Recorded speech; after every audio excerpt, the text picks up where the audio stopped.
خاص طور پر یہ طلاق ثلاثہ کا جو مسئلہ ہمارے ہاں رہا ہے، چونکہ مجھ پر خود ایک دور گزرا ہے اور میں اللہ تعالیٰ سے معافی کا خواستگار ہوں کہ بعض لوگوں کو میں نے بھی جب وہ مجھ سے رائے طلب کرتے تھے تو اگرچہ ہمیشہ میں کہتا تھا میں مفتی نہیں ہوں، میں فتویٰ نہیں دے سکتا، آپ جائیے اور کہیں بھی کسی جو بھی آپ کا مسلک ہے اس کے مفتی صاحب سے آپ فتویٰ لیجئے، لیکن یہ ہے کہ اس قدر پریس کرتے تھے لوگ۔ اب تو کچھ عرصے سے میں نے بالکل اس فیصلے کے اوپر جو ہے سختی کے ساتھ عمل شروع کر دیا ہے کہ میں قطعاً اس میں اپنی رائے بھی ظاہر نہیں کرتا،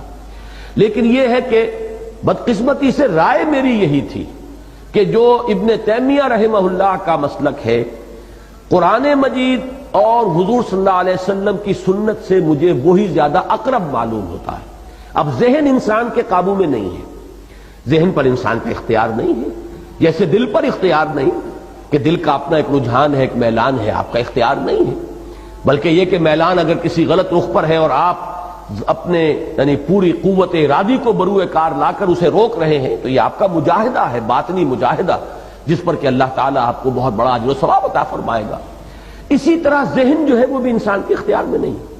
ذہن میرا یہی رہا۔ مجھے جب یہ معلوم ہوا کہ چاروں ائمہ ہمارے یعنی چاروں فقہی مسلک جو ہیں، احناف بھی اور حنابلہ بھی اور شوافع بھی اور مالکیہ بھی، سب کا متفق علیہ مسلک یہی ہے کہ جب 3 طلاقیں ہو جائیں چاہے وہ ایک ہی بار دی گئی ہو تو وہ طلاق مغلظ ہے، اگرچہ بہت بری ہے، بہت ناپسندیدہ ہے، بہت ہی مکروہ ہے، اور اس پر حضرت عمر رضی اللہ تعالیٰ عنہ کا عمل یہ تھا کہ جو شخص یہ کرتا تھا اسے پھر کوڑے لگواتے تھے، لیکن یہ کہ طلاق نافذ ہو جاتی ہے۔ اب اس میں سامنے بات آتی تھی عقلی اعتبار سے کہ اتنا نازک معاملہ، خاندانوں کی تباہی اور بربادی، ایک انسان شدید غصے کے عالم کے اندر وہ کہہ بیٹھا ہے، تو کیا یہ چیز ایسی ہے کہ جس پر اس قدر سخت موقف اختیار کیا جائے؟ اب چونکہ معلوم ہوا ابن تیمیہ کا بہت اونچا مقام ہے میری نگاہ میں، بہت بلند مقام ہے، وہ خاص طور پر قرآن مجید کی حکمت کے بہت بڑے عالم ہیں، پھر سنت و سیرت کا ان کا مطالعہ بڑا گہرا ہے، اس معاملے میں ان کی رائے ایک شاذ تھی۔ میرا گمان یہ تھا کہ کسی نہ کسی اور کی بھی ہوگی، ان تمام جو مکاتب اربعہ ہیں ہمارے فقہ کے، ان میں سے کسی کی اور رائے بھی ہو، تبھی تو اہل حدیث حضرات کی یہ رائے ہے۔ لیکن بعد میں مجھے معلوم ہوا کہ نہیں، یہ اہل حدیث حضرات یہ سند لیتے ہیں صرف امام ابن تیمیہ رحمہ اللہ کی رائے سے، باقی چاروں جو ہمارے مکاتب فقہ اہل سنت کے وہ متفق ہیں اس پر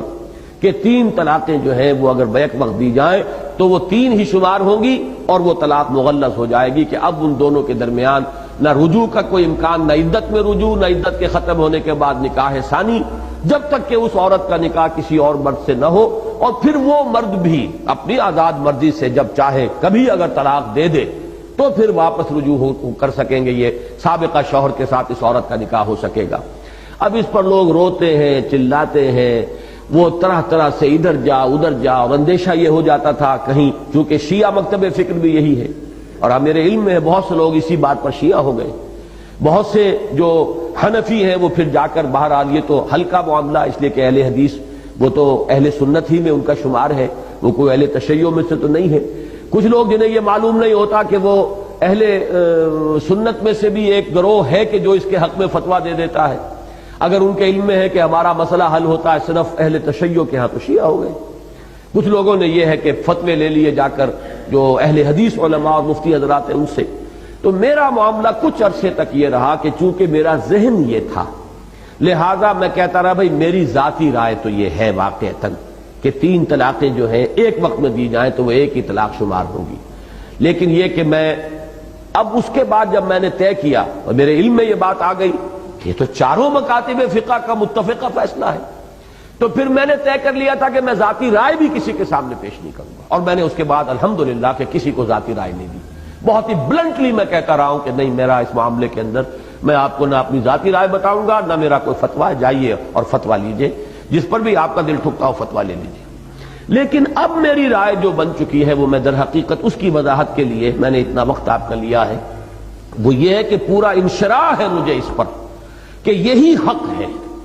البتہ اس کا جو دوسرا پہلو ہے بدقسمتی سے وہ ہمارے سامنے نہیں ہے، جس کی وجہ سے ساری کمپلیکیشن اور پیچیدگیاں پیدا ہوئی ہیں۔ وہ دوسرا پہلو یہ ہے کہ سزا تعزیر کے درجے میں معین کی جائے ان لوگوں کے لیے جو یہ حرکت کر بیٹھتے ہیں، جیسا کہ میں نے کہا تھا پچھلی مرتبہ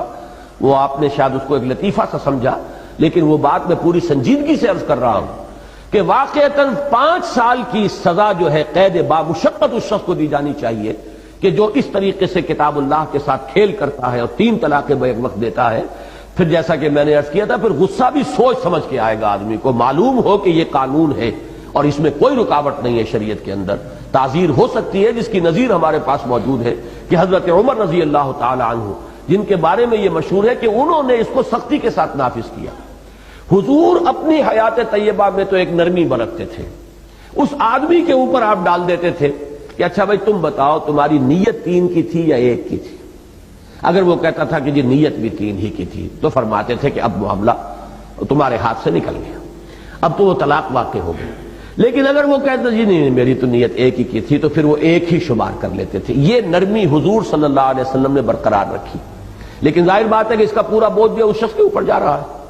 لیکن حضرت عمر نے یہ دیکھ کر کہ لوگ اس سے فائدہ اٹھا رہے ہیں، دیتے ہیں طلاقیں پورا روب جھاڑنے کے لیے، اور بیوی کو کے لیے تو گویا کہ وہ یعنی زمین و آسمان ایک ہو جاتے ہیں غریب کے لیے جب اس کو طلاق جو ہے مغلظ طلاق دے دی جائے، کیا کرے گی؟ لیکن یہ ہے کہ وہ کہتے ہیں کہ صاحب نیت ہماری 1 کی تھی۔ تو یہ چونکہ اب کھیل شروع ہو گیا تھا شریعت کے ساتھ، تو حضرت عمر نے گویا کہ اس کو پختہ فیصلہ کر لیا کہ جو چاہے وہ کہے، تم نے 3 طلاقیں دی تو 3 طلاقیں نافذ۔ اور چونکہ اہل سنت کے ہاں یہ اصول ہے، علیکم بسنتی وسنت الخلفاء الراشدین المہدیین، تمہارے ذمے ہے، لازم ہے تم پر میری بھی سنت اور میرے خلفاء راشدین مہدیین کی سنت۔ تو جو بھی فتوے ہیں یا جو بھی اجماع ہو گیا ہے دور خلافت راشدہ میں، وہ ہمارے لیے واجب الاتباع ہے۔ یہی معاملہ تراویح کا ہے جو اہل حدیث حضرات کی سمجھ میں نہیں آتا، اس پر اجماع ہو گیا تھا۔ یہی وجہ ہے کہ اہل سنت کے چاروں مکاتب کے ہاں کم سے کم 20 رکعتیں ہیں، احناف کے ہاں 20 رکعتیں، حنابلہ کے ہاں 20 رکعتیں، شوافع کے ہاں 20 رکعتیں، البتہ مالکیہ کے ہاں کہیں 36 تک کی تعداد بھی ہے، 20 کی رائے بھی اور 36 کی بھی۔ لیکن چونکہ یہ اصل فیصلہ تھا، اجتہاد تھا حضرت عمر کا، انہوں نے نافذ کیا ہے، اور یہ حضرات اس کو تسلیم کرنے کے لیے تیار نہیں۔ یہ اصول ہے جس کی وجہ سے فرق واقع ہو جاتا ہے۔ اہل سنت کے ہاں اصول یہ ہے کہ جو اجتہادات خلفائے راشدین نے کیے، امت اس وقت ایک وحدت تھی، کوئی علیحدہ ملک نہیں تھے، پوری امت مسلمہ ایک وحدت تھی۔ اس کو جب قبول کر لیا گیا تو وہ اجماع ہے، اور وہ اجماع اب لازم ہے کہ اس کی پابندی کی جائے۔ اسی کے ضمن میں یہ معاملہ بھی آتا ہے کہ جو طلاق ثلاثہ کا ہے۔ لیکن جیسا کہ میں نے عرض کیا، یہ جس قدر تحدید اور تنبیہ آ رہی ہے، اس کو سامنے رکھتے ہوئے چونکہ چاروں مکاتب فقہ کا یہ اجماعی فیصلہ ہے، اسی کو اور اسی پر مجھے انشراح ہے کہ اب اس کو نافذ ہونا چاہیے۔ البتہ